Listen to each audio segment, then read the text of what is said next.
du jeudi de la RHNE. Aujourd'hui, donc, si la polyarthrite s'invitait plus tôt que prévu dans notre quotidien. Donc, en effet, cette maladie touche 85 000 personnes en Suisse et c'est à peu près 1% de la population. Donc, c'est vraiment important de pouvoir en discuter ce soir. Nous aurons plusieurs de nos invités qui vont se présenter.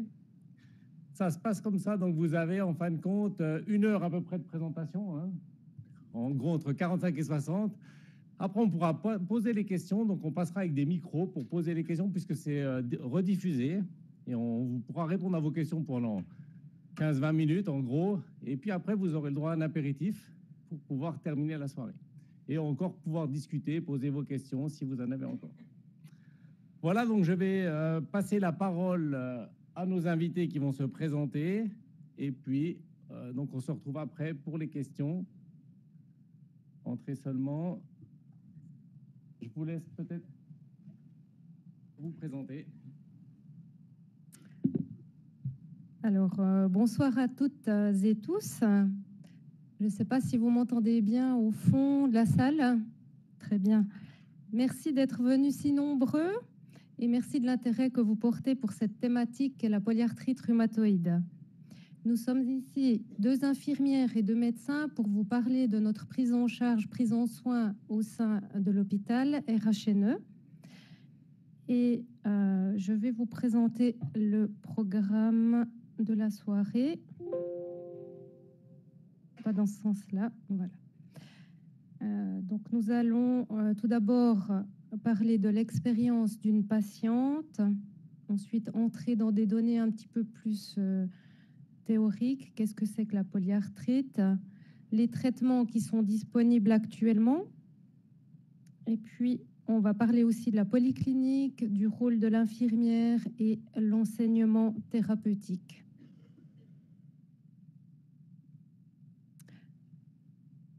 Je m'appelle donc Anouk Huguenin et je suis infirmière à la polyclinique de La Chaux-de-Fonds avec une antenne ici à Neuchâtel, à Pourtalès.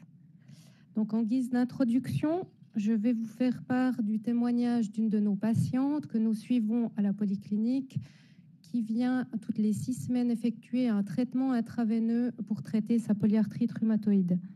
Je la remercie vivement de son témoignage et c'était important pour elle de partager son vécu. Donc, je la présente brièvement. Madame P, de 1953, mariée, 2 enfants, secrétaire à 50%.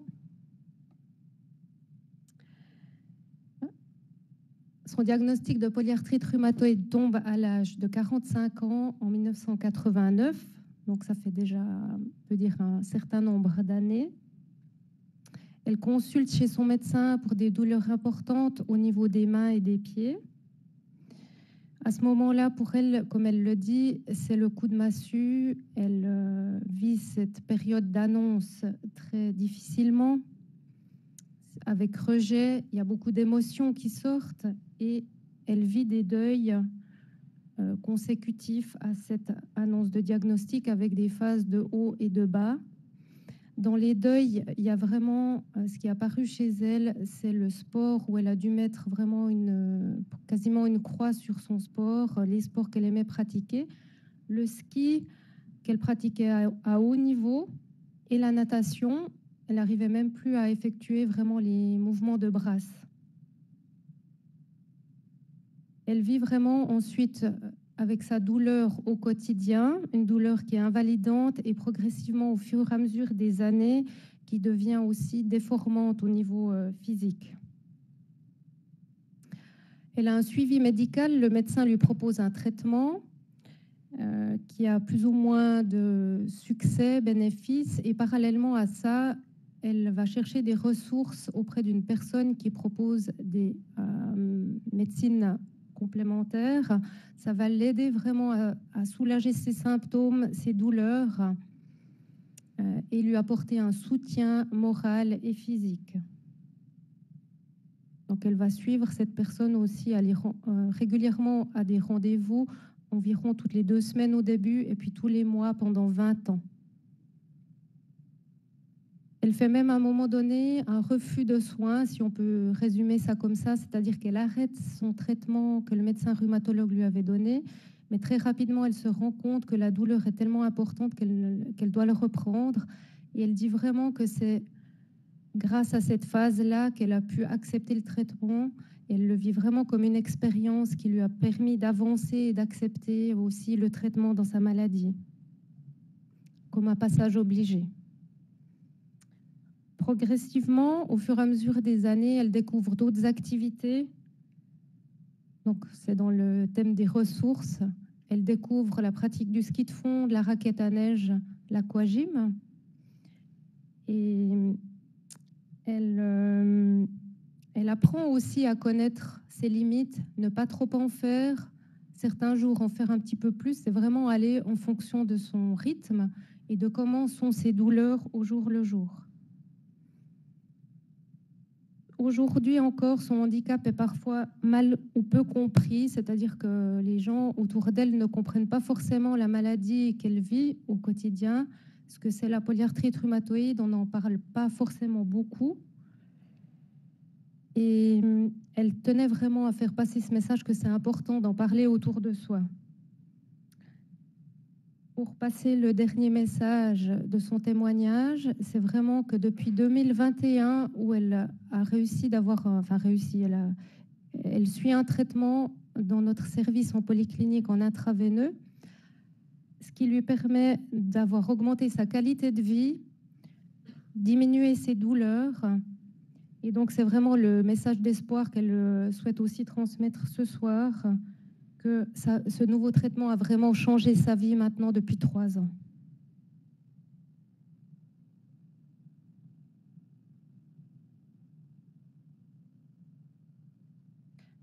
Je passe la parole à notre collègue Laure Brulart. Merci Anouk, merci de me donner l'opportunité de parler de cette maladie que je trouve intéressante, importante qu'on reconnaisse, et puis qui, comme je trouve que le témoignage était très intéressant parce que c'est vraiment une maladie avec laquelle les patients doivent vivre, et nous, un petit peu en équipe interdisciplinaire, on est là pour les aider, les accompagner, leur donner des solutions, et c'est pour ça que c'est important pour moi qu'on ne soit pas juste les médecins, qu'il y ait nos infirmières et tout un tas de gens autour de nous. Il y a aussi une représentante de la Ligue contre le rhumatisme qui est là pour accompagner les patients. Donc je pense que l'un des messages, c'est que les patients ne sont pas seuls. C'est une maladie qu'on ne sait pas guérir, mais on a vraiment des choses qu'on peut leur apporter et vous aider pour les patients et aider les familles à vivre avec ça. Donc, je ne me suis pas présentée, je suis la docteure Brulart, du service de rhumatologie du RHNE. On entend pas mal de choses, on entend souvent que les rhumatismes touchent les personnes âgées. Alors oui, ça peut arriver, mais en fait, en règle générale, les rhumatismes touchent aussi des personnes jeunes et peuvent arriver n'importe quand dans la vie. Et on a toute une consultation, faut que je me recule un petit peu, je crois que ça résonne un peu. On a toute une consultation aussi de rhumato-pédiatrique, donc parfois ça arrive dans l'enfance, ça arrive chez des gens jeunes, comme vous l'avez vu avec l'exemple qu'on vous a donné. Et ça peut vraiment arriver n'importe quand. On verra qu'il y a une composante génétique importante, donc souvent ça arrive tôt dans la vie. Donc c'est pas parce qu'on est jeune que nos douleurs doivent être banalisées. Qu'est-ce que c'est la polyarthrite? On dit souvent que c'est une maladie inflammatoire, chronique, qui se caractérise par une destruction articulaire progressive. Alors c'est vrai que c'est une maladie chronique et c'est vrai que c'est une maladie qu'on ne sait pas guérir aujourd'hui malheureusement. Néanmoins, ces 20 dernières années, on a eu énormément de progrès en termes de prise en charge qui font que des mains comme ça, j'espère que bientôt on n'en verra plus, parce qu'on a 2 choses qui ont changé. Alors on a depuis 20 ans des médicaments qui sont vraiment beaucoup plus efficaces, qui permettent de prendre en charge la maladie plus tôt et plus rapidement. Et il y a 2 principes de base qui sont importants. C'est ce qu'on appelle la fenêtre d'opportunité. Les patients, on va les traiter tôt. On ne va pas attendre les déformations, on va les traiter rapidement. Je vais vous réexpliquer tout à l'heure qu'est-ce que ça signifie exactement. Puis l'autre chose, c'est qu'on va traiter les gens sur des cibles thérapeutiques. On ne va pas juste se dire, il va à peu près mieux, il est content, c'est pas si mal que ça. On va vraiment être beaucoup plus sévère par rapport à notre traitement pour, quelque part, la polyarthrite, c'est comme le feu dans les articulations. Et ce qu'on veut, c'est éteindre ce feu pour pouvoir empêcher que la maladie détruise, abîme vos articulations. Et ça, c'est 2 principes fondamentaux qui sont des principes qui sont là depuis 20 ans, qui ont montré changer l'évolution de nos maladies. Alors, de quoi on parle quand on parle de polyarthrite? Donc, on parle de maladies qui touchent les articulations. Ça, c'est un schéma très, très simplifié d'une articulation. Une articulation, c'est quoi? C'est la jointure entre deux os. C'est constitué de cartilage, c'est constitué, ces deux os, du cartilage, et c'est entouré d'une capsule articulaire avec ce qu'on appelle une membrane synoviale. Et la polyarthrite rhumatoïde, c'est justement un dérèglement de notre système immunitaire qui va toucher les cellules de cette membrane articulaire. Cette membrane articulaire va s'épaissir, c'est ça qui fait les gonflements. Et petit à petit, cette membrane, si on laisse évoluer, va aller envahir et grignoter et détruire le cartilage et la structure articulaire. Et donc, c'est une maladie qui est basée sur un dérèglement de notre système immunitaire.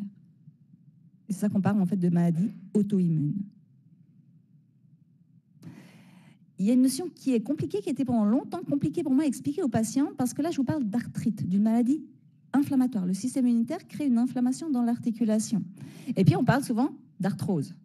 Et quelle est la différence entre l'arthrite et l'arthrose? Cette différence est fondamentale, elle est simple pour nous comme médecins et pas toujours facile à expliquer. J'ai trouvé ce slide en fait sur Internet et je trouve que ça résume bien les choses.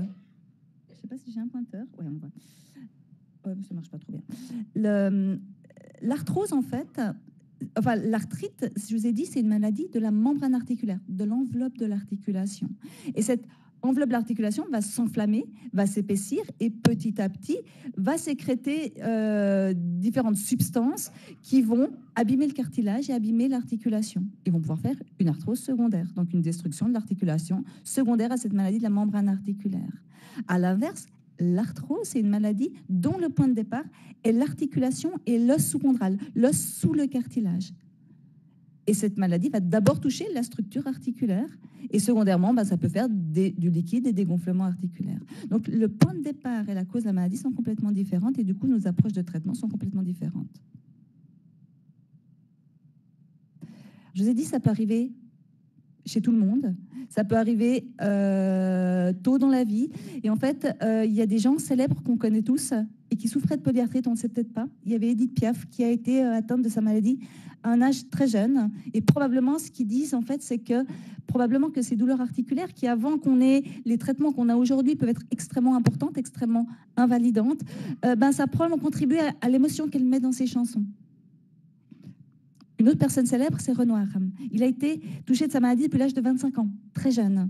Et en fait, probablement que ça a vraiment influencé son art. Sa maladie a déformé ses articulations. C'était bien avant qu'on ait nos traitements biologiques. Donc, il y avait peu d'options thérapeutiques. Il a énormément souffert de sa maladie. Mais de nouveau, ça a eu un impact sur son expression et sur son art. Donc, c'est vraiment une maladie qui peut toucher tout le monde, qui peut commencer à un âge jeune.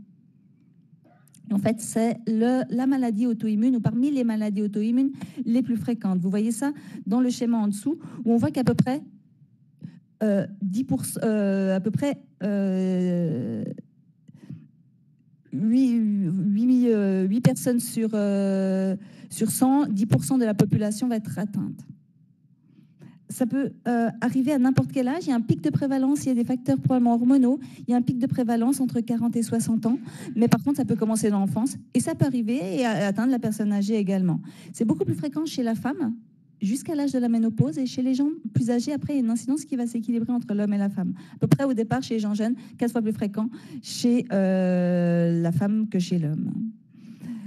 Et puis, il y a des gros facteurs génétiques et on sait que c'est 2 à 3 fois plus fréquent chez des patients qui ont un parent de premier degré qui est atteint de polyarthrite. Et puis, il y a à peu près 12 à 15% des vrais jumeaux qui vont être touchés dans la maladie. Mais vous voyez que ce n'est pas du 100%, donc ce n'est pas uniquement des facteurs génétiques. Et ça touche à peu près, je vous ai dit 1% de la population. Et c'est dans le monde entier, c'est une prévalence qui est à peu près stable. Vous voyez les autres maladies, par exemple, en dessous, le psoriasis qui est moins fréquent, le diabète de type 1 qui est moins fréquent que la polyarthrite rhumatoïde. C'est une maladie chronique, je vous ai dit, il y a des facteurs génétiques, donc on n'est pas tous égaux. On a un terrain génétique et c'est quelque chose de polygénique, donc il n'y a pas un seul gène, on a identifié certains gènes, mais c'est vraiment un terrain génétique favorable. Et il se passe quelque chose dans l'environnement qui fait que chez des gens qui ont cette susceptibilité, tout d'un coup, il y aura un dérèglement du système immunitaire. Donc, au départ, il n'y a pas encore la maladie. Ce dérèglement du système immunitaire va sécréter des auto-anticorps. Donc, de temps en temps, on peut détecter dans les prises de sang des marqueurs avant que la maladie soit cliniquement active. Et puis les choses vont évoluer de manière variable, avec des fois des douleurs articulaires, puis on dit ben non, il n'y a pas d'inflammation, il n'y a pas d'arthrite, on voit rien, il n'y a rien dans la prise de sang, et progressivement cette maladie va s'installer vers un tableau un peu indifférencié de symptômes qui sont déjà présents, qui peuvent être articulaires, mais qui peuvent être extra-articulaires. Ma collègue en reparlera tout à l'heure, ça ne touche pas que les articulations, pour aboutir petit à petit à un tableau beaucoup plus typique de gonflement et de déformation articulaire des mains. Et puis si on la laisse évoluer, ben ça va détruire les articulations, ça va faire des atteintes dans d'autres organes. Et c'est pour ça que ce qu'on aimerait, nous, c'est éviter cette évolution. Et pour éviter cette évolution, on va essayer d'agir, d'agir à cet endroit-là.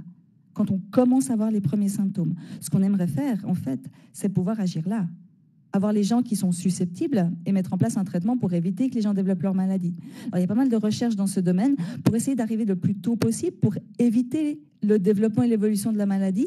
On a une cohorte en Suisse, en fait, où on recrute aussi des patients dans le canton de Neuchâtel, où on prend des gens qui ne sont pas atteints de rhumatisme, mais qui ont quelqu'un de leur famille de premier degré, un parent, un frère, une sœur, qui sont atteints de polyarthrite. Ils peuvent se faire dépister pour voir s'ils ont des marqueurs génétiques, s'ils ont des symptômes, pour essayer de se dire qu'est-ce qui nous permettrait, chez des gens qui ont une susceptibilité génétique, d'anticiper qui va développer la maladie. Est-ce qu'on pourrait mettre en place des stratégies pour éviter qu'elle se développe? Alors ça, c'est un espoir futur. On s'en approche gentiment. Je n'ai pas encore les réponses pour ça. Alors, je vous ai dit, il y a un terrain génétique et il y a des facteurs dans l'environnement. Alors, c'est de nouveau pas un seul facteur. J'aimerais vous dire, fumez pas, puis ça ira bien, mais en fait, ça ne marche pas comme ça.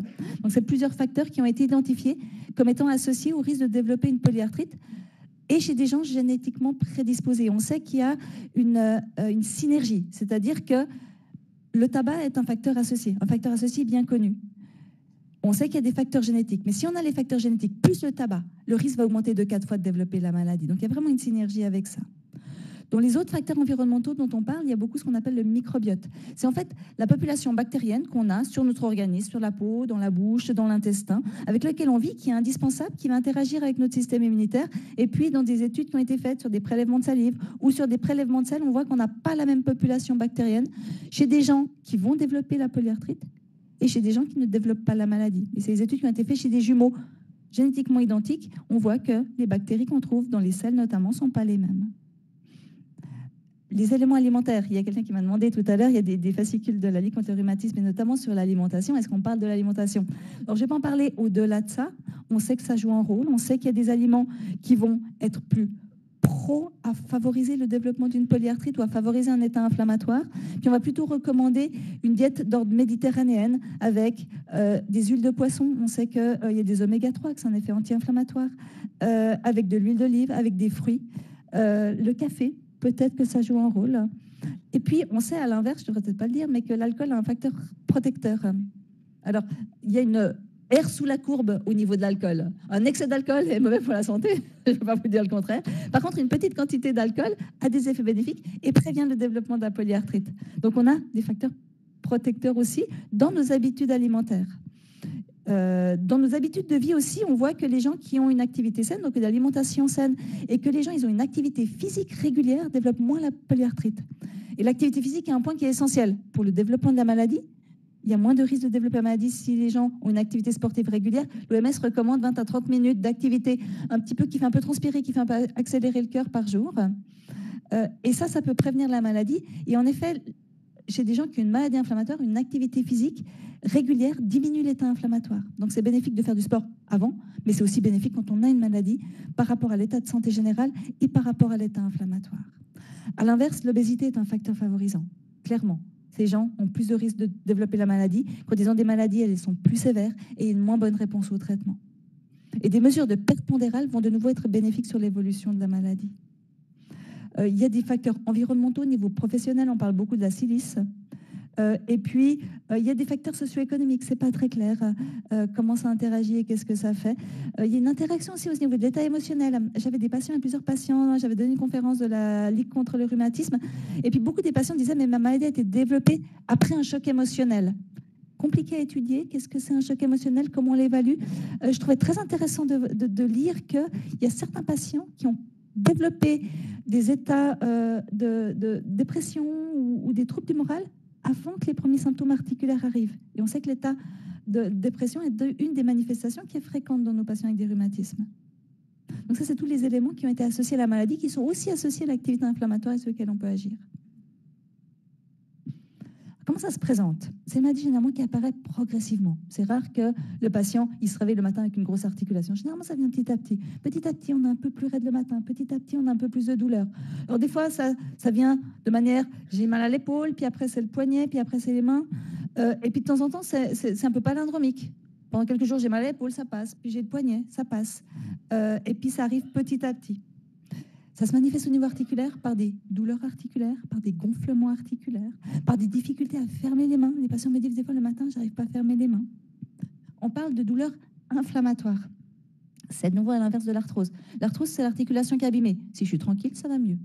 Si je bouge, la douleur, elle augmente. Donc, je vais plutôt avoir tendance à être tranquille. Alors, des fois, les premiers pas le matin sont un peu difficiles, mais après, vraiment, plus je bouge, plus j'ai mal. Nos rhumatismes inflammatoires et la polyarthrite rhumatoïde, c'est l'inverse. Les patients, le matin, j'ai des patients de 25 ans, ils me disent, mais le matin, j'ai l'impression d'avoir 70 ans. Le matin, je ne peux pas démarrer. Je mets mon réveil 1 heure avant, je dois dérouiller mes mains, je dois passer les mains sous l'eau chaude et il me faut un moment avant de pouvoir bouger. Et le matin, je ne peux pas fermer mes mains. C'est vraiment cette mise en route le matin. Ils sont réveillés la nuit, réveillés souvent le matin par des douleurs. Et puis après, quand c'est chaud, quand on bouge, ils sont mieux. Puis j'ai des patients vraiment qui ont des maladies inflammatoires qui vont s'inscrire au FITAS, ils disent, mais plus je fais du sport, mieux je me sens. C'est vraiment cette maladie inflammatoire. Sensation d'enraidissement. Puis un des symptômes qui est compliqué, vraiment difficile pour les patients, c'est la fatigue.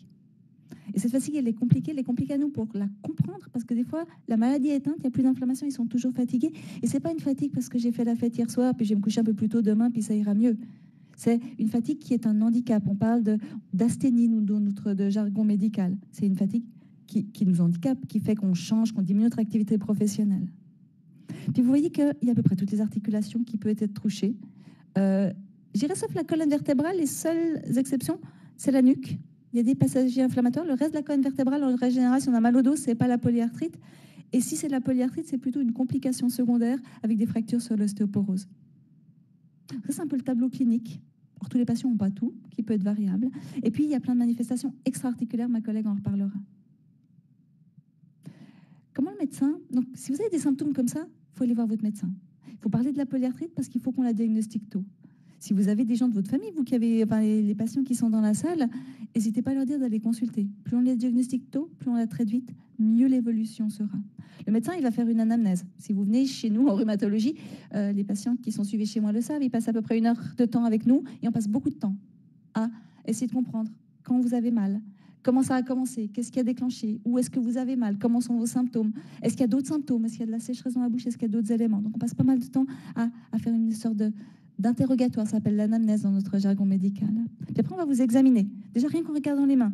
Si vous voyez la photo de droite sur vos écrans, vous voyez que ces mains sont déformées, elles sont gonflées. Donc, en voyant des mains comme ça, moi, déjà dans la salle d'attente, je vais suspecter une maladie inflammatoire. Et puis, on va palper les articulations. On va essayer d'appuyer les unes après les autres sur les articulations, voir si elles font mal, et voir si on a l'impression qu'elles sont gonflées. On a l'impression qu'il y a ce gonflement de la capsule articulaire, je vous ai montré, il y a trop de tissu.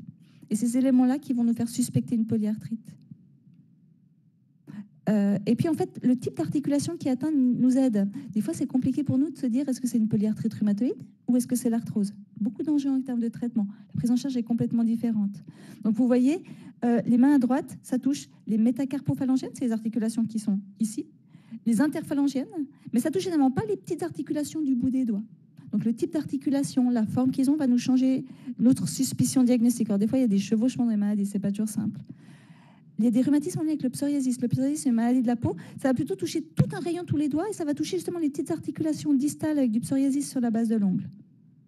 La goutte, c'est une autre maladie inflammatoire. Elle a un tableau qui est différent. C'est très rouge, c'est très chaud, c'est très gonflé. Donc, le tableau clinique peut nous orienter vers ce qu'on appelle un diagnostic différentiel d'autres formes de rhumatisme qui font de l'inflammation et de douleurs articulaires. Et c'est important parce que les traitements ne vont pas être les mêmes.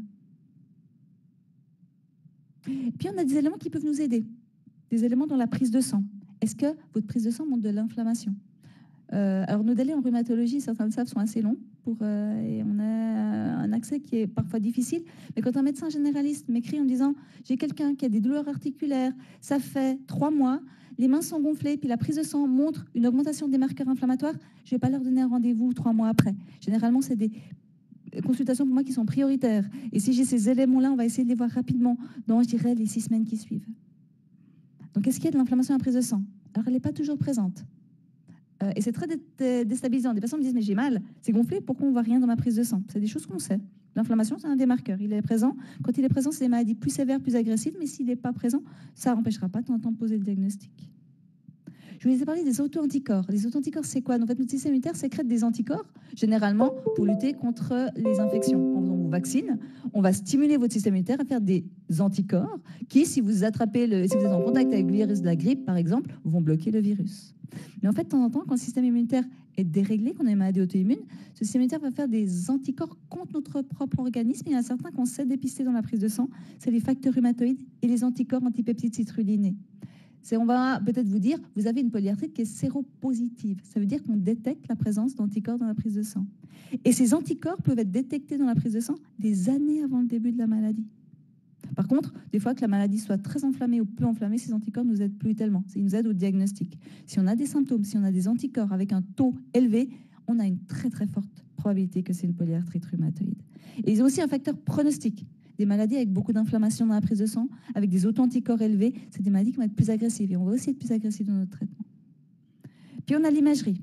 L'imagerie, la radiologie, en fait, on va regarder les radios, on va regarder si la maladie a déjà abîmé vos articulations. Puis on va la suivre régulièrement, cette imagerie, pour voir si la maladie, elle progresse. Ça va nous aider au diagnostic. Ça nous aidera aussi à faire le diagnostic d'autres maladies. On va avoir de l'arthrose, on va avoir des dépôts de cristaux, on va avoir d'autres choses des fois sur les radios. Puis nous, on utilise beaucoup en rhumatologie l'échographie. L'échographie, c'est un petit peu notre stéthoscope à nous comme rhumatologues. Parce qu'on vous entend dans vos symptômes, on palpe vos articulations, on vous examine, mais on n'a pas tellement d'accès. Alors des fois, c'est très clair, c'est gonflé, c'est rouge, il y a l'inflammation à la prise de sang, un tableau est clair. Puis des fois, il y a des douleurs, il y a une raideur matinale, mais on palpe pas, on voit pas, la prise de sang ne montre pas grand-chose. Et là, l'échographie peut nous montrer de l'inflammation. Ça, c'est l'image qui est ici. En fait, vous voyez que en noir et blanc, l'inflammation, ça va faire une sorte de bulle noire qu'on voit très bien. Et puis, quand il y a de la couleur, c'est vraiment les vaisseaux à l'intérieur. On voit que la capsule d'articulation, elle est gonflée, elle est enflammée. Et ça nous confirme qu'il y a une inflammation, qu'il se passe quelque chose. Puis c'est un examen, on a souvent des appareils d'échographie dans nos salles de consultation. Donc on a le patient, on a un doute, c'est pas clair. Souvent on va dans la salle, alors chez moi on va dans la salle à côté, il y a la chance d'avoir 2 salles, il ne faut pas que je le dise trop à l'hôpital de Châtelois. Mais j'ai 2 salles de consultation, j'ai ma salle d'à côté. Et puis je vais faire une échographie, puis je dis oui, regardez, il y a de l'inflammation, on voit, les patients me disent ah mais il y a le feu dans mon articulation, c'est ce que les gens ressentent. Je ne vais pas m'attarder là-dessus, ça c'est des critères de classification. C'est en fait des critères, quand on pense qu'il y a une polyarthrite, si les gens remplissent ces critères-là, c'est un score. Est-ce que ça touche une grande articulation ou plusieurs petites articulations? Il y a un score qui va de 0 à 4. Est-ce qu'on trouve ces marqueurs dans la prise de sang? Est-ce qu'on trouve de l'inflammation dans la prise de sang? Depuis combien de temps ces symptômes sont là? Et puis ça va nous faire un score. Et puis si on a un score de 6 sur 10, si on pense qu'ils ont une polyarthrite puis qu'il y a un score de 6 sur 10, on est assez convaincu du diagnostic. Alors, le but est surtout d'avoir des patients pour de la recherche, pour des études, pour être sûr qu'on a la bonne maladie et qu'on teste le médicament dans la bonne maladie. Mais nous, ça nous aide aussi à faire un peu une photo de qu'est-ce que c'est la maladie typique. Et en fait, ça, c'est vous expliquer un peu qu'est-ce que c'est la polyarthrite. Maintenant, quels sont les enjeux? Pourquoi je vous parle de tout ça? C'est parce que nos enjeux, c'est en fait d'éviter les mains que je vous ai montrées, d'éviter la déformation articulaire, d'éviter que l'inflammation s'impacte comme ça dans votre vie. Alors, on ne peut pas complètement l'éviter, on ne peut pas guérir la maladie, il faut qu'on accompagne les patients à vivre avec, mais on a des enjeux qui sont importants. Un des enjeux, c'est de faire un diagnostic précoce. Ça, c'est le petit schéma que je vous montre en bas, à droite là-bas, pour vous. En fait, plus on intervient tôt, plus on change l'évolution de la maladie. C'est des études qui ont été faites notamment dans notre registre suisse de patients qui s'appelle SCQM, c'est la cohorte suisse de patients avec des maladies inflammatoires chroniques, où on a regardé les patients qui avaient débuté un traitement dans les 6 premiers mois du début des symptômes, et on les a comparés à des gens qui ont débuté leur premier médicament après plus d'1 année d'évolution des symptômes. Et on a vu que 5 ans après, donc c'est le début du traitement, mais 5 ans après, la courbe d'évolution, l'évolution de la maladie, l'évolution des dégâts qu'elle fait va être différente. Donc, plus on agit tôt, plus on va prévenir l'évolution à long terme. Et ça, c'est notre fenêtre d'opportunité. C'est un message que je répète à plusieurs reprises parce qu'il est important. Si on a des symptômes, il faut consulter. Et si on pense que c'est ça, on va mettre rapidement en place un traitement. On va aussi essayer d'identifier les facteurs de mauvais pronostic. Toutes les maladies ne sont pas les mêmes. Toutes les maladies n'ont pas la même sévérité. Toutes les maladies n'ont pas le même impact. Et du coup, on va aussi choisir des traitements en fonction de vos choix, de vos préférences, de comment les patients vivent, de comment ils apprennent la maladie, mais aussi en fonction de la gravité. On va être plus agressif si on a beaucoup d'inflammation, si on a des érosions, si on a des auto-anticorps. Puis finalement, nous, comme médecins, l'objectif, c'est de faire ce qu'on appelle un treat to target. On traite des cibles thérapeutiques. On veut éteindre le feu qu'il y a dans vos articulations pour éviter que ça progresse. Après, on est bien conscient que nous, on voit ça à l'échelle de l'inflammation, à l'échelle de nos articulations, à l'échelle de l'échographie. La polyarthrite, c'est une maladie globale. Et c'est pour ça que je ne suis pas venue seule, je suis venue en équipe parce qu'on ne sait pas la guérir, donc on vous accompagne de vivre avec la maladie. Je vais passer la parole à ma collègue qui va vous parler de qu'est-ce qu'on peut faire en termes de médicaments, puis après de voir de qu'est-ce qu'on peut faire d'autre pour vous accompagner à vivre par rapport avec cette maladie et donner la parole à aussi une autre infirmière.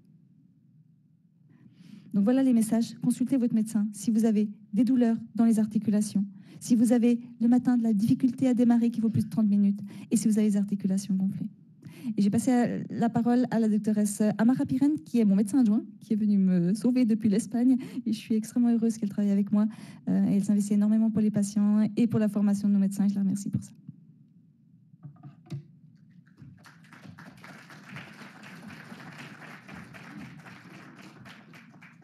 Donc, merci à tous d'être là. Je suis très contente de pouvoir partager ce moment avec vous, à parler d'une maladie qui est extrêmement fréquente et que finalement, on aime bien parce que on a pas mal de choses qu'on peut faire pour vous accompagner. Et puis, on connaît aussi une limitation. Donc, on a beaucoup parlé sur les articulations, mais en fait, la polyarthrite, c'est pas que les articulations. Voilà la polyarthrite. Elle touche tout le corps. Elle va toucher la peau. Ça va faire des nodules au niveau de la peau, surtout au niveau des mains. Ça va toucher les yeux et la bouche. Ça va faire de l'inflammation à cause ça va faire de la sécheresse à cause de l'inflammation, ce qu'on appelle le syndrome de Sjögren. Ça peut toucher les poumons. Et parfois, le poumon est la première manifestation de cette maladie, paradoxalement articulaire. Il y a des patients qui sont connus pour des fibroses pulmonaires ou qui ont des nodules qui finalement, quelques années plus tard ou quelques mois plus tard, vont développer ces problèmes articulaires avec le diagnostic final de la polyarthrite rhumatoïde. Ça peut toucher le nerf. Et puis fréquemment, on a des patients qui sont opérés ou qui présentent des symptômes au niveau des mains avec des picotements, une perte de force, avec un diagnostic d'un syndrome de tunnel carpien et par la suite développent ces problèmes articulaires d'inflammation.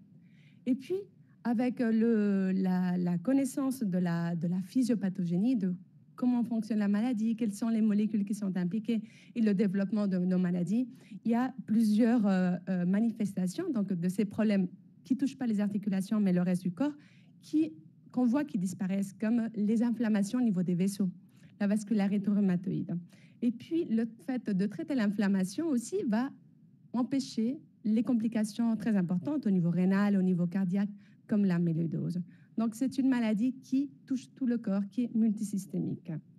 Et puis, c'est plus important chez ces patients qui expriment des anticorps. On a parlé des facteurs rhumatoïdes, des ACPA.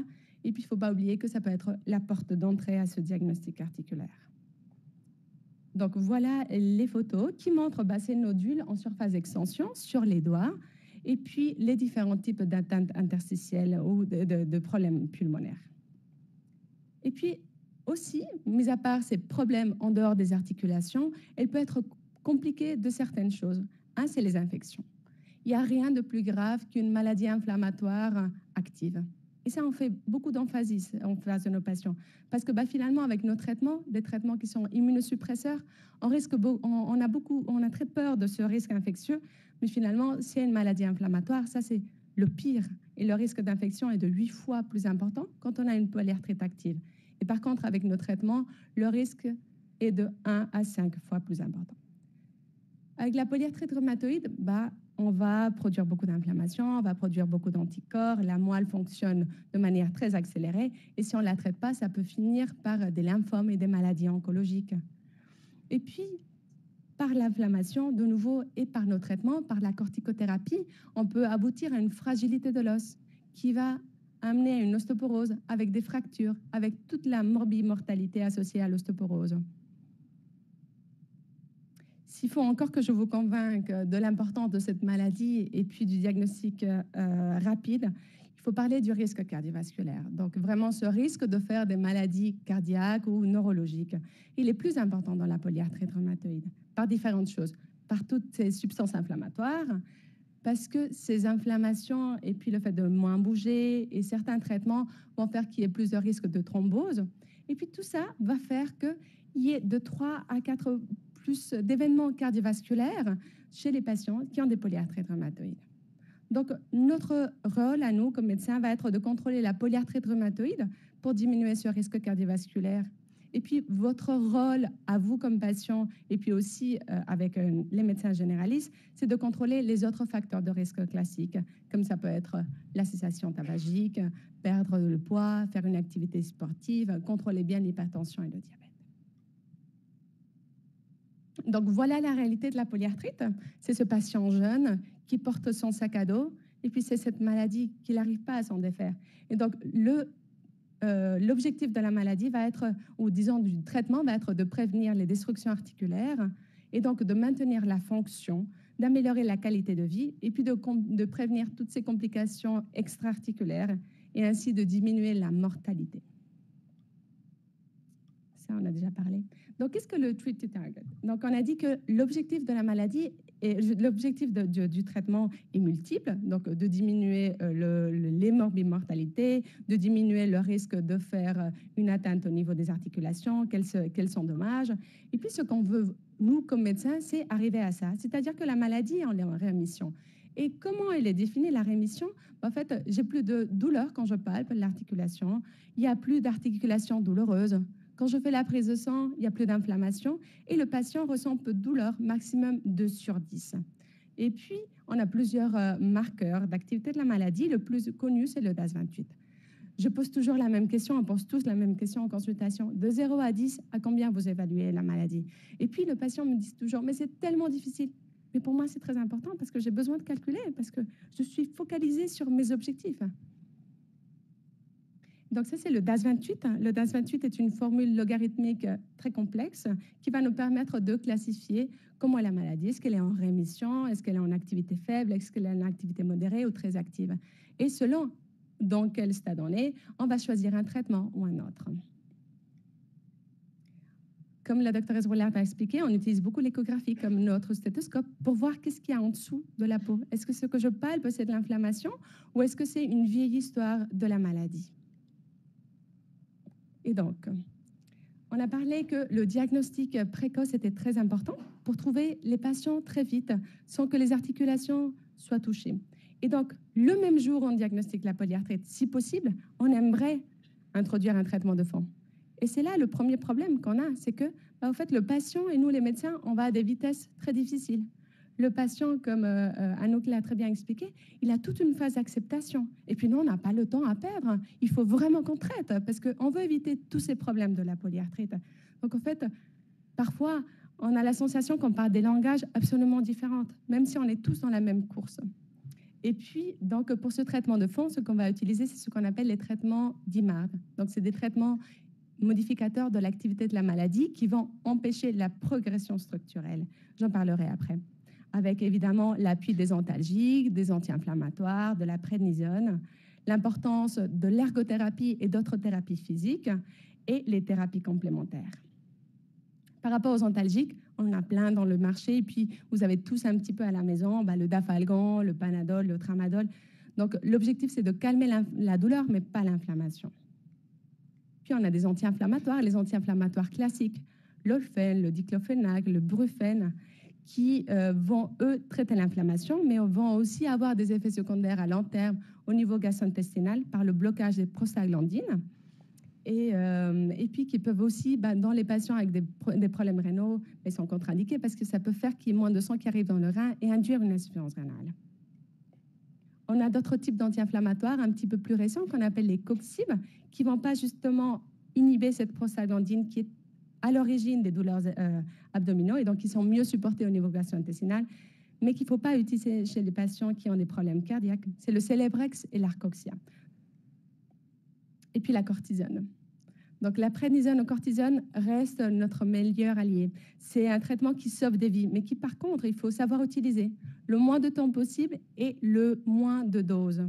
Pourquoi? Parce que même si c'est un traitement anti-inflammatoire ou immunosuppresseur selon la dose, et que ça va freiner les progressions, il y a beaucoup d'effets secondaires qui sont liés à cette corticothérapie, comme le gain pondéral, la prise de poids, le diabète, l'ostéoporose. on a déjà parlé. Et puis le risque d'infection, d'atrophie de la peau, le risque de cataracte. Donc il faut toujours mettre dans une balance et dire qu'est-ce que je veux gagner et surtout l'utiliser le moins de temps possible. Cette diapositive montre l'évolution des traitements. Et moi, comme rhumatologue, je me sens extrêmement gâtée parce que chaque année, depuis 1940, on a de nouveautés. Et puis, c'est dans les années 60, et je raconte toujours la même histoire à mes patients, mais parce que je trouve fascinant, on utilisait le méthotrexate pour les traitements oncologiques, surtout pour les sarcomes et les maladies de type lymphome. Et puis, soudain, quelqu'un s'est dit, mais attends, les patients qui sont sous méthotrexate, ils n'ont plus de problèmes au niveau des articulations. Et en 1988, la Fédération américaine approuve le méthotrexate pour le traitement de la polyarthrite. Et puis, le méthotrexate qui est là depuis les années 80, on l'utilise de première ligne encore maintenant en 2024. Donc, on a parlé de ces traitements modificateurs de l'activité de la maladie. Donc, c'est des traitements qui vont diminuer l'inflammation articulaire, qui vont éviter l'endommagement de l'articulation, que les articulations elles se déforment et se détruisent. Et puis, le méthotrexate, donc ce pionnier des années 60, c'est un traitement qu'on va utiliser soit en oral, soit en subcutané, ou la léflunomide. Et les deux, ils ont à peu près les mêmes effets secondaires au niveau gastro-intestinal, donc avec des petites nausées, une grande fatigue le lendemain, et aussi des toxicités au niveau hépatique et hématologique. Donc, on le connaît, on le sait, on connaît ce monsieur depuis les années 80, donc on va suivre les prises de sang et on n'a pas peur par rapport à ce traitement. Et puis, il y a les traitements biologiques. Dans les années 90, il y a le premier traitement biologique qui apparaît, qui est l'étanercept, et puis qui a changé drastiquement l'évolution de nos patients. Donc, ces mains que la doctoresse Poller présentait, on ne les voit plus jamais, ou très rarement. Et quand on les voit, vraiment, c'est quelque chose qui nous choque énormément. Et puis, ça a diminué toutes ces complications en dehors des articulations. On appelle traitements biologiques parce qu'ils sont faits par biologie moléculaire sur des cellules animales. Donc, ce n'est pas des traitements véganes. Et ils sont beaucoup plus efficaces que le méthotrexate. Fréquemment, on va l'utiliser en plus du méthotrexate. Chacun fait son rôle. Et puis, le risque, c'est ce qu'on avait dit initialement, le risque d'infection. Donc, le plus important, c'est que quand on met en place ce traitement, on va voir s'il y a des infections chroniques, comme la tuberculose. On va voir s'il y a eu un contact avec les hépatites, parce que c'est des infections qui peuvent revenir sous immunosuppresseurs. Et puis, il y a d'autres complications plus rares, comme le psoriasis paradoxal, c'est-à-dire un psoriasis qui apparaît ou qui est différent sous ce traitement. Et puis, donc, qu'est-ce qu'on va faire avec notre patient qui est en consultation, pour lequel on a retenu un diagnostic d'une polyarthrite rhumatoïde? On va traiter vite, comme on a dit, avec le méthotrexate ou la léflunomide. Et puis, à 3 ou 6 mois, je veux que le feu soit éteint. Je veux le mettre en rémission, qu'il n'y ait plus de douleur, qu'il n'y ait plus d'inflammation. Et puis, si au bout de 6 mois, il n'est pas là, je change et je mets mon traitement biologique. Et donc, ça aussi, de nouveau, c'est un moment où les patients, et nous, on va à des vitesses différentes, parce que le patient, il commençait à s'habituer au méthotrexate, et puis soudain, on met un autre traitement où on le change. Donc, c'est difficilement vécu, mais c'est super important, parce qu'on traite une maladie qui est grave, qui est destructrice, qui est progressive, et on veut surtout arriver à une bonne qualité de vie. Et donc, on a parlé des traitements médicamenteux, mais il y a également les traitements physiques. Donc, on sait que c'est très important de maintenir cette ergonomie, ces activités du quotidien. C'est là où on va solliciter beaucoup les ergothérapeutes. Donc, les ergothérapeutes vont faire un rôle très important où ils vont regarder comment est votre jour à jour. Ils vont essayer de maintenir la qualité de vie, soit par l'utilisation de différents moyens pour soulager la douleur, soit par des moyens accessoires pour pouvoir mieux ouvrir les peaux, par exemple. Et ils vont aussi établir certains exercices de renforcement au niveau surtout du membre supérieur. Évidemment, la physiothérapie qu'on peut faire soit à sec, soit en piscine, et dont l'objectif, c'est de nouveau de maintenir la fonction et de renforcer la musculature. Et puis, on connaît nos limitations. On sait que nos traitements biologiques, nos traitements médicamenteux permettent un certain confort et permettent de contrôler l'inflammation. Mais fréquemment, les patients, ils ont besoin de quelque chose d'autre pour leur soulager. Et puis, fréquemment, ils vont faire des traitements complémentaires.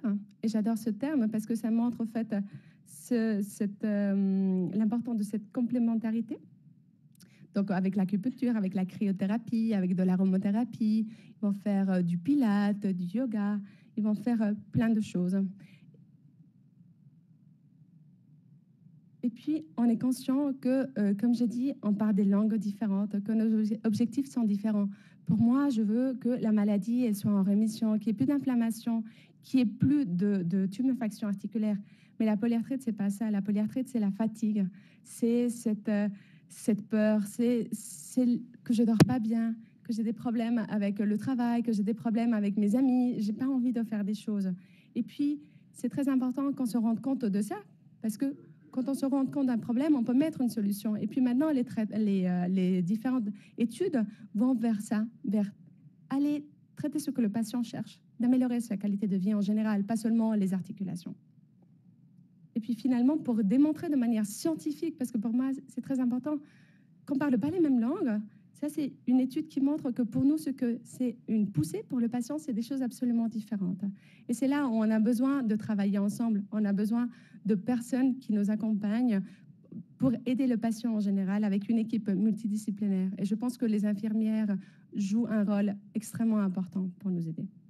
Et puis pour finir ces parties médicales, j'aime bien ce tableau de Renoir. Donc, on voit la dame avec ses enfants dans un chemin. Et puis, en fond, on voit deux personnes. Donc, c'est thérapeute, peut-être son rhumatologue, sans doute son infirmière, qui les accompagne en distance pour qu'ils puissent profiter du chemin de la vie.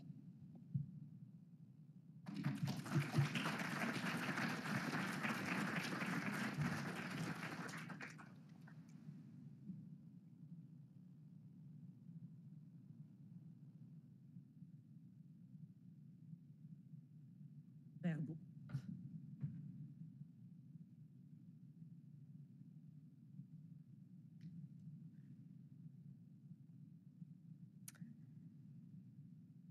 Bonsoir. Mon nom est Marie-France Gauthier. Je suis infirmière depuis plus de 20 ans et je serai votre infirmière pour les 8 prochaines minutes. Je travaille à la polyclinique ambulatoire depuis 1 an et demi. La polyclinique ambulatoire, c'est une structure qui offre des prestations médicales diversifiées à des patients, à des personnes qu'on n'a pas besoin d'hospitaliser. Ces prestations-là sont principalement des petites interventions, ce sont des examens diagnostiques, ce sont des consultations médicales et ce sont des traitements. On travaille avec plusieurs spécialités, dont la rhumatologie. Et dans le cadre de cette collaboration-là, nous, les infirmières, ce qu'on fait, ce sera des traitements intraveineux ou des traitements sous-cutanés. On fera aussi des enseignements aux patients. Les traitements qu'on donne pour la rhumatologie se donnent sur les 2 sites principaux, à l'hôpital de jour à la Chaux-de-Fonds et à l'ULAM, qui est l'unité des lits ambulatoires de médecine à Portales. Alors, jusqu'en octobre 2022, moi, j'ai fait des soins aigus. C'était mes patients. Et ce que je pensais de la polyarthrite rhumatoïde, ben, c'était ce qu'on a dit tout à l'heure. C'était des articulations qui étaient déformées, c'était des rhumatismes, puis ça concernait principalement les personnes âgées. Depuis octobre 2022, j'ai dû changer un peu ma vision des choses. L'évolution des connaissances fait qu'on peut diagnostiquer cette maladie-là beaucoup plus tôt. Donc, globalement, on a des patients qui sont plus jeunes, on a des patients qui ont une maladie qui est souvent invisible, on a des patients, quand ils sont jeunes, parfois ils sont aux études, ils ont une vie active, parfois ils ont une occupation professionnelle, ils ont une famille, ils ont une volonté de fonder une famille. Et bien, c'est ce qu'on veut. En fait, c'est le principal objectif des traitements puis de la prise en soin de la polyarthrite rhumatoïde. On veut stopper ou ralentir la progression de la maladie pour que la personne puisse conserver sa qualité de vie. Dans son parcours de soins, Le patient va rencontrer plusieurs professionnels de la santé. Puis nous, dans les soins infirmiers, en fait, je dirais qu'on s'intéresse à la personne qui est dans son environnement, une personne qui a des préoccupations, qui a des besoins, qui a des croyances, qui a une famille, qui a un travail. Donc, on s'intéresse à cette personne-là qui vit une expérience de santé à un moment donné. Et on s'intéresse à son parcours. Concrètement, ce qu'on fait, c'est des soins directs aux patients ou des actes médicaux délégués. Parfois, on va faire un peu de coordination. Et moi, ce dont j'ai envie de vous parler ce soir, c'est d'un rôle un peu plus important, à mon avis, c'est le rôle de soutien qu'on offre, un soutien émotif, un soutien motivationnel et un soutien éducationnel. C'est ces derniers points-là qu'on va aborder, Anouk et moi, ce soir.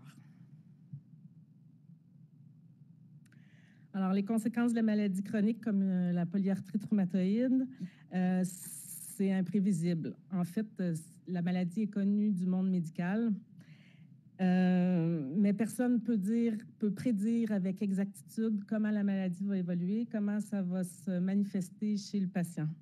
Il y a certaines personnes qui vont développer des complications qui vont diminuer la qualité de vie. Il y en a d'autres qui vont, comme tout à l'heure on a vu, qui vont développer des complications qui vont menacer le pronostic vital, comme les complications cardiovasculaires. Et puis, il y en a d'autres qui vont être lourdement handicapés. Un petit pourcentage, certains vont peut-être développer une rémission, mais ça, on ne sait pas. Les patients ont aussi des deuils à faire. Et le premier deuil, c'est celui-ci. La vie normale, il n'y en a plus. Même si la maladie est sous contrôle, même si ça va bien, il va avoir des rendez-vous médicaux fréquents. Il va avoir des traitements réguliers, plus ou moins fréquents. Et puis, il va avoir des modifications au niveau des activités, des loisirs, du sport, peut-être de l'occupation professionnelle. Puis tous ces facteurs-là, ben, ça génère une lourde charge émotive. Ça peut générer de la peur, ça peut générer de l'incompréhension, ça peut générer de la colère, de l'incompréhension et de la peur. La peur, c'est la peur en général. Ça peut être la peur des traitements, la peur de souffrir, la peur de la maladie, toute forme de peur. Pour ceux qui viennent de recevoir le diagnostic, c'est le coup de massue. Parce que même si au début, ça peut être un soulagement parce qu'on vient de découvrir ce dont la personne souffre, ben ça, c'est de courte durée, ça. C'est, pour beaucoup, la vie, elle s'arrête à ce moment-là. Il y a un avant, il y a un après la maladie.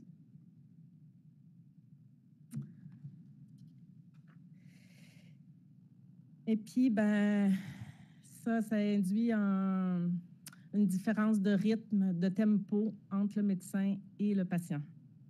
Le médecin, lui, c'est une course contre la montre. Il veut démarrer les traitements rapidement. Il veut agir sans perte de temps. Il veut prévenir les complications. Donc, lui, il veut aller vite. Le patient, lui, il y a des changements, puis il y a une acceptation à faire. Ça ne se fait pas en un claquement de doigts. Ça ne se fait pas sur commande. Ça prend son temps. Et puis, ben, cette différence de tempo-là va induire certainement un décalage entre le médecin et le patient. C'est une période de stress intense. Puis le stress, ça peut interférer avec les stratégies d'adaptation, la motivation et l'adhésion au traitement. Le stress, l'anxiété, les émotions, c'est normal. C'est des réactions physiologiques envers des événements. Le problème, c'est pas ça. Le problème, c'est quand les émotions négatives durent longtemps, quand elles sont trop intenses. Ce que ça fait, c'est que ça peut provoquer une perte de contrôle, ça peut provoquer de l'impuissance, ça peut provoquer du désespoir, ça peut provoquer de l'isolement et du découragement. C'est aussi ça a aussi une influence sur l'acquisition des connaissances. Donc, on sait que ça peut influencer la capacité de la personne à penser clairement. Ça peut avoir une influence sur la rétention de l'information et sur le traitement de cette information-là. On ne réfléchit pas comme d'habitude. Et puis, tous ces facteurs-là vont influencer la motivation, mais dans le mauvais sens. Puis ça, on ne veut pas ça. En fait, ce qu'on veut, la motivation, c'est le nerf de la guerre pour nous parce que c'est ce qui va inciter la personne à penser, c'est ce qui va inciter la personne à se développer, c'est ce qui va influencer, ce qui va inciter la personne à agir. Et nous, ben, ce qu'on veut, c'est un patient motivé. C'est un patient qui s'implique activement dans sa maladie parce qu'on a besoin qu'il devienne autonome et compétent face à sa maladie. On est avec lui, mais on ne peut pas faire pour lui. On ne peut pas prendre les décisions à sa place. Donc, on a vraiment besoin d'avoir quelqu'un qui va être impliqué. Un des premiers défis auxquels le patient va avoir à faire face, c'est les connaissances qu'il doit acquérir quant à la gestion de sa maladie. Il va devoir gérer les symptômes, il va devoir gérer son traitement, ses autosoins, il va devoir savoir quand il y a des effets secondaires et quoi faire. Et les patients doivent apprendre quoi faire, comment le faire et quand le faire. La compétence et l'autonomie dont je viens de parler, c'est 2 des 3 piliers de la motivation. Motivation à suivre le traitement, motivation à adopter des comportements de santé qui sont positifs, qui sont durables et qui vont l'aider. Il y a un 3e pilier à la motivation, c'est l'affiliation. C'est le sentiment d'appartenance à un groupe, c'est le sentiment d'entretenir des relations positives avec les autres. Puis les autres, c'est qui? Les autres, ça peut être les autres patients, c'est le médecin, c'est le personnel soignant. Donc, en offrant du soutien, en agissant sur ces facteurs-là, nous, on a vraiment un réel super pouvoir.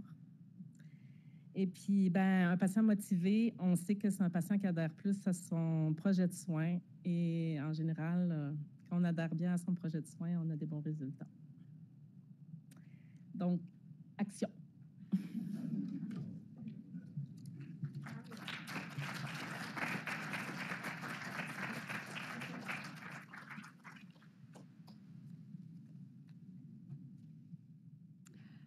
Pour terminer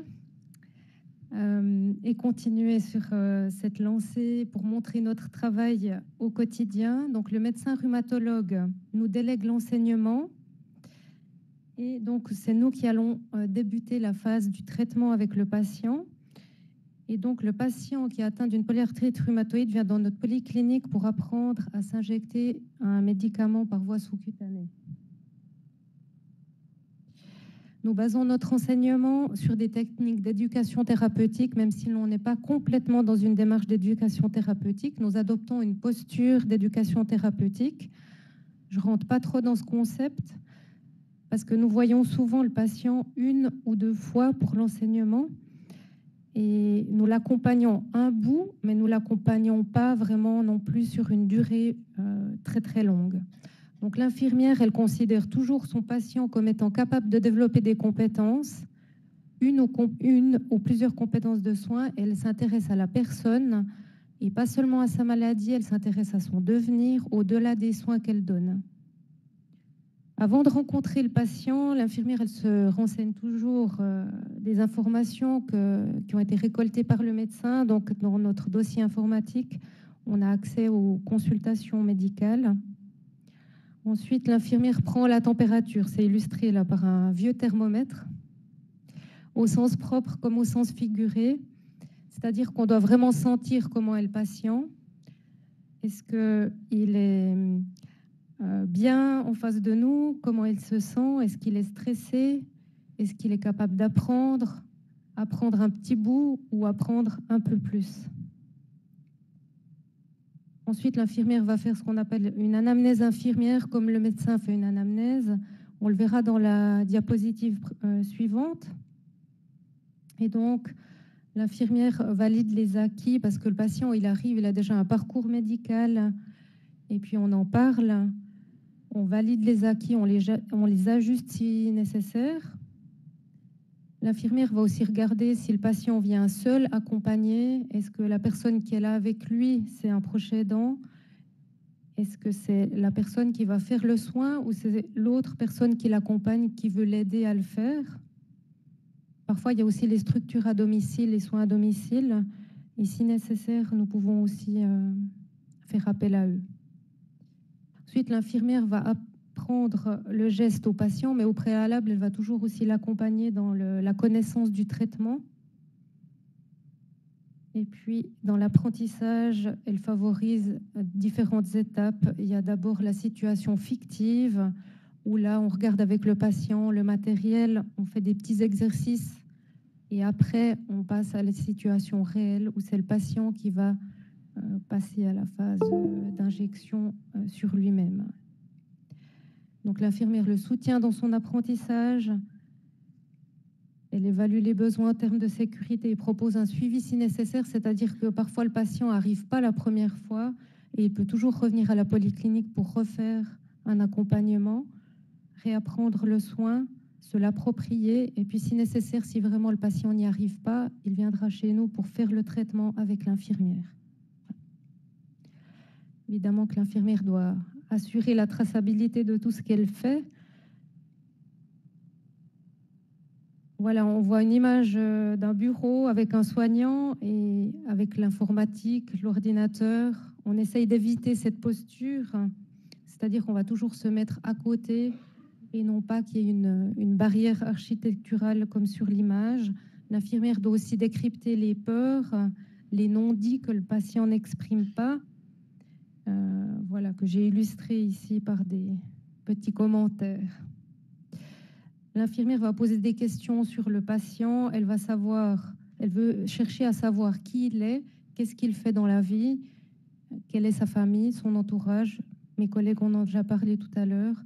Quels sont ses savoirs, ses connaissances, actuellement, où il en est dans sa maladie, quels médicaments il prend, quel est son parcours médical. Donc on arrive vraiment à avoir une photographie du patient. L'infirmière, quand elle a la prescription d'un nouveau traitement, elle va aider le patient à acquérir des compétences, donc elle va lui cheminer avec lui pour que les connaissances sur le médicament soient acquises. Elle va permettre au patient de savoir gérer les différentes situations qui se présentent à lui, les imprévus. Son objectif aussi, c'est que le patient puisse effectuer le soin lui-même dans de bonnes conditions et que le patient puisse évaluer le résultat, le bénéfice du traitement, en référer au médecin. Et éventuellement, comme on l'a vu tout à l'heure, il est possible qu'on doive recommencer la boucle quelques temps plus tard parce que le médicament n'a pas été suffisamment efficace ou satisfaisant. Donc là, c'est aussi illustré par des petites images où on voit un patient fiévreux qui n'est pas tout à fait en forme, qui doit apprendre à reconnaître les signes d'une éventuelle infection chez lui, c'est-à-dire qu'au préalable, nous l'accompagnons à reconnaître ces signes en cas de mauvaise santé à un moment donné. Le patient ne peut pas faire son traitement, donc il doit être capable de les reconnaître. On parle aussi des effets secondaires avec lui et des ressources qui sont à disposition, c'est-à-dire le corps médical, à qui se référer en cas de besoin. Et puis, on doit aussi apprendre aux patients à s'injecter le médicament en toute sécurité, de par un lavage des mains, des infections de la peau, l'élimination du médicament après l'avoir injecté selon une technique. Ce qui est aussi important, qu'on parle avec le patient, c'est le transport entre la pharmacie et le domicile, la conservation du traitement à la maison ou frigo. Le patient doit être capable de vérifier son traitement, il doit le connaître. Voilà. Dans les situations particulières, il doit pouvoir nommer son traitement quand il va chez le dentiste, chez le médecin et en cas d'hospitalisation. Un des objectifs aussi, c'est que le patient il garde son plaisir, ses loisirs, les voyages, les week-ends, et il doit pouvoir partir en toute quiétude ou sérénité. Donc on parle aussi de ces éléments-là. Comment partir en vacances avec son traitement. Autour du soin en lui-même, on a des ressources qu'on peut proposer aux patients. Donc la Ligue suisse contre le rhumatisme, le médecin en parle, nous en parlons aussi. Donc là, je ne m'attarde pas trop dessus. Il y a les brochures qui sont aussi à votre disposition ici sur les tables. Je remercie la responsable de la Ligue neuchâteloise qui est ici ce soir de nous avoir fait bénéficier de ces brochures. Donc comme on l'a vu, la Ligue, elle propose des cours ciblés qui sont proposés par du personnel de la santé, des physiothérapeutes. Très important de continuer à avoir du mouvement, une mobilité. Il y a un site internet qui est très bien fait par rapport à la Ligue, avec des podcasts et des vidéos pour mieux comprendre la douleur. C'est vrai que ça permet aussi aux patients de comprendre au niveau du cerveau comment la douleur fonctionne. L'Association suisse des polyarthritiques, une organisation de patients, c'est une sous-entité de la Ligue suisse contre le rhumatisme. C'est aussi une ressource qui est à disposition. Et puis, le café patient qui est proposé 2 fois par année au sein du RHNE par nos collègues de la polyclinique qui co-animent des ateliers qui permettent aux patients d'avoir des ressources et d'aborder des sujets qui ne sont pas forcément vus en consultation médicale ou consultation infirmière, mais qui permettent aux patients d'avancer dans la vie, dans leur cheminement de la maladie. Les derniers thèmes qui ont été abordés, il y a eu évidemment le Covid avec le traitement, l'hypnose, et puis les démarches à effectuer en cas d'assurance invalidité. Je remercie d'ailleurs mes collègues qui font vraiment un travail aussi remarquable pour ce café patient. Il y a un réel investissement. Le message vraiment qu'on aimerait faire passer, que vous gardiez, c'est que c'est une maladie certes chronique, difficile, mais qu'on veut vraiment faire ressortir cette notion d'espoir, l'espoir avec les nouveaux traitements, la recherche, les résultats qu'on voit et qu'on a. Donc il y a une augmentation de la qualité de vie, ça c'est vraiment important à le relever. Et puis que derrière vous ou derrière les personnes que vous connaissez, on offre ici au sein du RHNE un travail en équipe. Bien sûr qu'on ne peut pas faire le chemin à la place d'eux, mais on est là pour être derrière et accompagner. Voilà. Je vous remercie pour votre attention.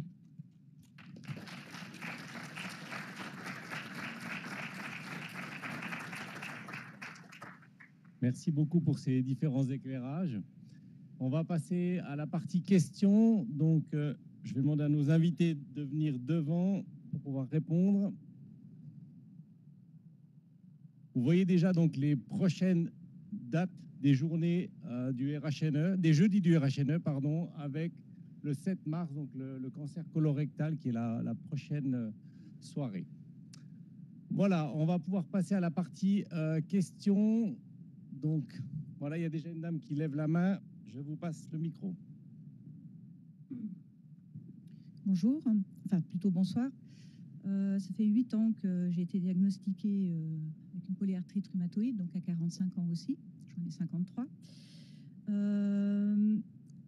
Au risque de casser un peu l'ambiance, j'ai 2 critiques. Votre présentation était magnifique, mais j'ai 2 critiques.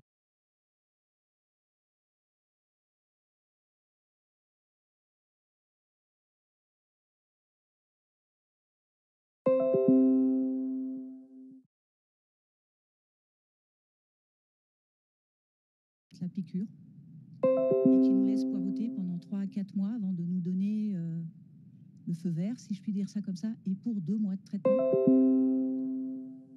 C'est mon rhumatologue, il perd espoir. Moi aussi, parce qu'on me donne de la cortisone pendant ce temps-là. Mais le médecin conseil de l'assurance a dit oui, 2 mois de traitement. Alors comment voulez-vous qu'en 2 mois de traitement, on puisse savoir si le TALX fait effet ou pas? Voilà. Et la deuxième petite critique, c'est après vous, moi je rentre à la maison et je suis seule. J'ai aucune aide. Je ne peux pas porter une casserole remplie d'eau. On a fait une demande d'impotence légère auprès de l'AI. J'ai eu 2 fois un infirmier de l'AI qui est venu à la maison et qui m'a répondu oui, la polyarthrite, c'est handicapant, mais ça s'arrête là, madame. Voilà. Donc ça, c'est la réalité. Moi, j'ai que les yeux pour pleurer et ça s'arrête là. Je travaille à 85%, je travaille plus qu'à 50%. Et encore maintenant, je me demande si je suis capable de travailler à 50%. Je vous entends. Merci d'avoir parlé, parce que je pense que ce n'est pas facile de vous exprimer. Donc, je pense que merci de l'avoir fait et d'avoir partagé ça avec nous déjà. Les assurances, c'est compliqué. Et c'est compliqué pour nous comme médecins aussi. Devrait être des partenaires parce que, comme on a montré, de traiter la maladie de Taux, de la traiter efficacement, c'est un investissement pour le long terme et c'est un peu plus compliqué. En règle générale, toutefois, alors je ne connais pas votre histoire personnelle à vous, je suis un peu surprise parce que vous avez vu, ma collègue a montré toute une ligne de traitement. Dans un diagnostic de polyarthrite rhumatoïde, alors on a plusieurs types de polyarthrite, mais dans nos polyarthrites, on a ce qu'on appelle la liste des spécialités. Alors en règle générale, on commence souvent avec le méthotrexate en première ligne. C'est un peu compliqué quand on ne peut pas le mettre ou quand il y a quand les gens ne le supportent pas. Mais après, on a tout un tas de traitements qui sont ce qu'on appelle dans la liste des spécialités. C'est-à-dire que l'assurance maladie, elle fonctionne comme ça. Il y a des traitements qui ont fait leur preuve d'efficacité, qui ont été enregistrés dans une indication, notamment, on a parlé des anti-TNF-alpha, des traitements, on a parlé de l'étanercept. Et puis, et en fait, quand on est dans ces indications-là, on doit écrire l'assurance. Avant de pouvoir débuter un traitement, il y a des discussions justement en cours. On m'a demandé qu'est-ce qu'on pourrait faire pour améliorer la collaboration et c'est une des demandes que j'ai eues. Est-ce que quand j'ai un patient, je sais qu'il a une maladie et que je sais que ce traitement est administré selon son enregistrement, je peux le débuter sans devoir attendre parce que c'est 1 mois d'attente. Et au minimum, 1 mois d'attente pour débuter un traitement, ce qui est pour nous compliqué, pas acceptable et pour vous comme patient, c'est long quand vous avez mal. Donc effectivement, c'est une réalité avec laquelle nous on essaie de se battre aussi. Et qui est compliqué. Voilà, je vous entends, j'ai malheureusement pas d'autres réponses à apporter à ça. L'autre problème, c'est de vivre avec et de vivre au quotidien. Et effectivement, peut-être qu'on ne l'a pas assez dit, qu'on a essayé d'emmener un message d'espoir, un message positif, mais on est conscient que nous, on a des théories, on vous amène des réponses, on vous met en place des moyens auxiliaires, on met en place des ergothérapeutes qui apportent, mais vous, c'est tous les jours. Il y a une vidéo, je ne l'ai pas montrée là, qui est très belle, en fait, qui montre que le patient, dès le matin, quand il se lève, sa maladie, elle est là. Elle est là dans tous ses gestes quotidiens, quand on va faire les courses, quand on fait son lit simplement pour faire son ménage. Et ça, on en est conscient, on essaye de travailler en interdisciplinarité, parce que les médicaments ne font pas tout, c'est un message que j'ai essayé de transmettre pour vous aider par rapport à ça. Maintenant, c'est vrai qu'on aurait besoin, effectivement, de temps en temps, d'avoir une aide extérieure, d'avoir une aide au ménage, par exemple. Et quand les gens n'ont pas d'assurance complémentaire, on n'arrive pas à la mettre en place. Et les démarches avec l'AI, je pense qu'on pourrait en faire peut-être une fois un café patient en entier, parce que c'est compliqué entre comment est le quotidien et comment les assurances, on a parlé de maladies silencieuses, et comment les assurances, la société le voit et quelle est l'aide finalement pour vous accompagner. C'est vrai que nos objectifs, c'est pas d'accompagner les patients auprès de l'assurance à validité, c'est plutôt de les maintenir dans une vie qui est différente après. Et je pense que mes collègues l'ont dit mieux que moi. Quand on a un diagnostic de polyarthrite, il y a un avant et il y a un après. Et quelque part, c'est vrai que moi, j'essaie de me battre plutôt de maintenir une capacité de travail, mais de temps en temps, il faut avouer que la fatigue, les douleurs font que si on maintient une capacité de travail à 50%, avec une rente admise à 50%, on est content. On arrive et de temps en temps, on a en face des longues procédures. Et l'AI, c'est en moyenne 2 ans de procédure. Et s'il y a des essais de traitement, s'il y a des nouveaux médicaments, ils attendent. Et de nouveau, c'est une difficulté auquel vous devez faire face. On essaie de vous appuyer, de vous accompagner. C'est compliqué. Nous, c'est une grosse charge administrative qui prend des délais des fois. Il y a certains patients dans la salle, ils savent que de temps en temps, on n'arrive pas à répondre. Il y a des rappels parce qu'on a une grosse charge administrative. C'est pas évident. En même temps, c'est notre rôle et c'est notre place de vous accompagner dans ces démarches-là. Et je pense qu'on essaie de le faire, mais c'est lourd, c'est long et lourd pour vous et on n'a pas toujours les réponses. Merci. Est-ce qu'il y aurait encore une autre question ?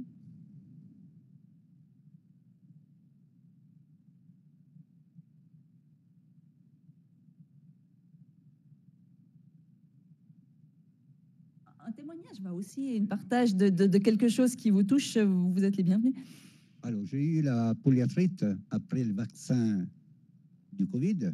Un mois plus tard, c'est diagnostiqué chez les spécialistes de maladies à Berne. On habite à Bienne. Et puis, dans la famille, il n'y a personne qui a eu ça. Mon père ou ma mère qui a 93 ans, à part rhumatisme et tout ça, mais pas de polyarthrite. Et puis, c'est aigu.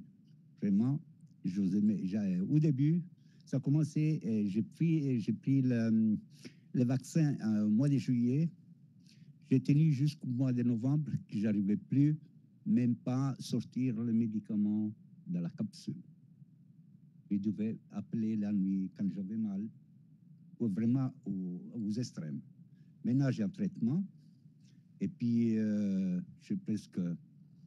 il m'a mis directement en valide. Alors, j'ai commencé déjà à rebosser à 20%. Après, je suis passé à 40%. Comme il me reste encore une année et demie, plus ou moins, jusqu'à la retraite, mais ils m'ont mis directement à 100% là. J'ai métroté ça en Gevita, et puis ça... Maintenant, on essaye. J'ai commencé aussi la cortisone à 50 mg, puis maintenant, je suis à 2,5. J'ai dû faire, mais l'assurance, au contraire de madame, ben là, c'était mon traitement.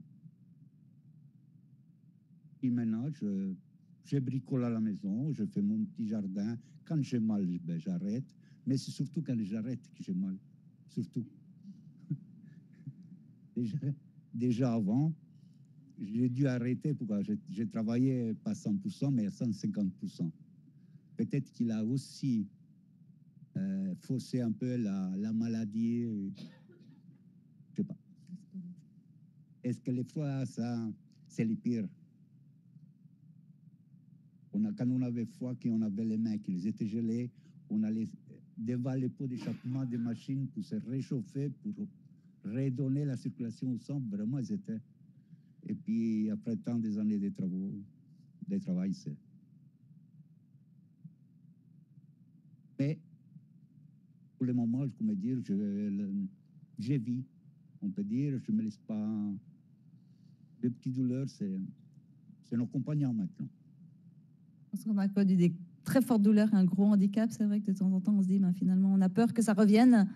Et puis, on accepte une situation qui n'est pas 100% optimale. Merci pour le partage. Voilà, est-ce que vous avez encore une question? Bonsoir. Moi, je ne sais pas encore qu'est-ce que j'ai. Je commence à avoir trop de douleurs. Des fois, c'est le gonflement. Par contre, vous avez parlé de l'eau chaude. Moi, c'est le contraire. Quand j'ai trop mal, je dois mettre dans la glace, vraiment. C'est le froid que ça va me faire mieux. Par contre, j'ai une autre chose. J'ai le taux de ferratine trop élevé, 650. C'est ça qui peut faire mal dans les articulations et tout ça? Donc, par rapport aux moyens thérapeutiques, bah, c'est ça, il y a beaucoup de gens qui vont utiliser l'eau, qui vont se sentir très bien dans l'eau. Il y a d'autres gens qui vont plutôt préférer le froid. Quand il y a de l'inflammation, très fréquemment, on aime bien le froid. Et puis, on le sait, les physiothérapeutes l'utilisent. D'accord, il y a des gens qui vont tremper les mains dans l'eau froide et après dans l'eau chaude. Donc, c'est différents moyens et puis ça dépend beaucoup de la personne. Par rapport à la question de la ferritine, alors, il y a plusieurs problèmes qui sont liés à cet excès de ferritine. Mais la ferritine, surtout, c'est un marqueur inflammatoire. Et quand il s'élève, parfois, c'est parce qu'il y a ce reflet de l'inflammation systémique. Et donc, évidemment, il y a d'autres examens à voir pour voir pourquoi il y a ce cumul de ferritine. Est-ce qu'effectivement, il y a un cumul au niveau du foie? D'accord. Mais ça montre qu'il y a une inflammation.